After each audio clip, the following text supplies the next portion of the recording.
Hello বন্ধুরা, তোমাদের জন্য নিয়ে আসছি একটা দারুণ রেসিপি। শুটকি মাছটা গরম জলে সিদ্ধ করে নেবে। সিদ্ধ হয়ে গেলে মাছটাকে ভালো করে ধুয়ে গরম তেলে দিয়ে মাছটা ভাজা ভাজা করে নেবে। মাছটা ভেজে উঠানোর দরকার নেই, সে ওটার মধ্যে দিয়ে দিবে পেঁয়াজ কুচি দিয়ে রসুনটা সামান্য থেতো করে রসুন দিয়ে দিবে। রসুন দিয়ে একটু নাড়াচাড়া করে তার মধ্যে সব লবণ দিয়ে দিবে। লবণ দিলে পেঁয়াজটা মজে যাবে। কিছুক্ষণ নাড়াচাড়া করে টমেটো কুচি দিয়ে দিবে। টমেটোটা দিয়ে টমেটো মজে আসলে তার মধ্যে দিয়ে দিবে মশলার পেস্ট। তার মধ্যে হবে কাঁচা লঙ্কা বাটা, পেঁয়াজ বাটা আর রসুন বাটা।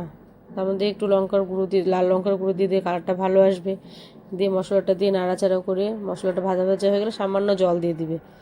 জল দিয়ে যখন মশলাটা একটু সিদ্ধ হয়ে আসবে তার মধ্যে আবার একটু ভাজা ভাজা করে যখন তেল ছাড়তে থাকবে, কিছুক্ষণ রান্না করে নিলেই রেডি হয়ে যাবে তোমাদের শুটকি মাছের চাটনি। খেতে কিন্তু দারুণ লাগে।